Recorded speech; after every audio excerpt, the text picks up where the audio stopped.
The creative process and making a brand new batch of mead have a lot of similarities. They're like a mirror for one another.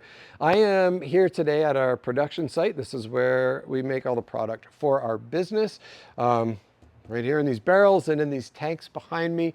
But while I was on my way here today, I was thinking about the creative process as I've got a number of different projects I'm working on, and they seem to share a lot of the same phases as making a new batch of mead.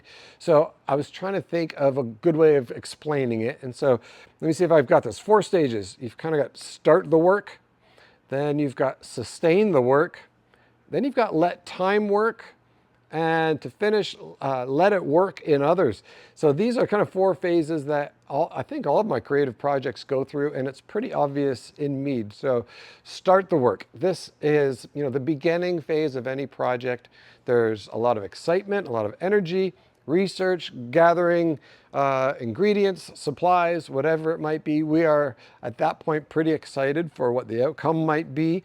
And there's usually a flurry of activity. In fact, the mead I'm working on today, made with tangerines and beer yeast, actually, is pretty interesting.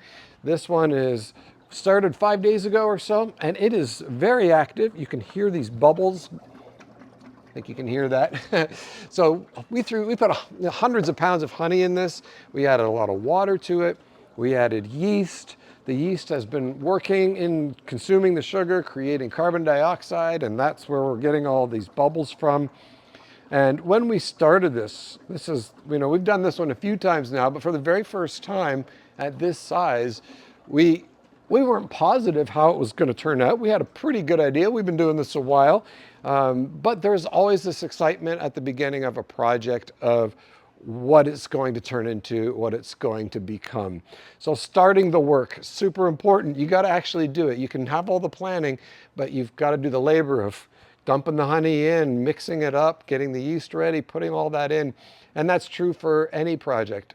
After that, you've got to sustain the work. So now that this is working, give this another 2 weeks or so, and all those bubbles will have stopped. The yeast will be done. From there, we need to take over and do some more work. We'll transfer it into another tank. We'll add the tangerine flavor. Sustain the work. You got to show up. You got to keep doing the work that keeps it moving forward. Then, at that point for us, we want to let time work. So the mead is getting close to being done. It's almost ready. It might sit and age in one of these other tanks, or it might even make it into these barrels where it will sit and age. And while you're letting time work with our product anyway, it keeps getting better. The aging improves it. When we're working on our own projects, I think that letting time work is like, we're learning more, we're getting better. We can continue to make the project better by that sustained work, and time is going to do its thing. Then we're going to let it work in others. And this is always the most exciting point, when people get to experience the work that we put into it. So with us, we take it out of these barrels, we put it in bottles, we put really pretty labels on it, a nice cork and a topper. And it feels like that might be the end. But for me, what I love is when we finally get to share it with someone, when they get to crack it open and they enjoy the work that we put in. And I think, that happens in music when people finally get to enjoy the song that we created. All these phases, I think, do apply to a lot of the creative processes for what we were working on. So I'm curious if that resonates with you. It did with me today, again, just while I was driving in, and thought it'd be a fun thing to share. So thanks for joining me, and I will see you on the next Single Shot Story. See ya.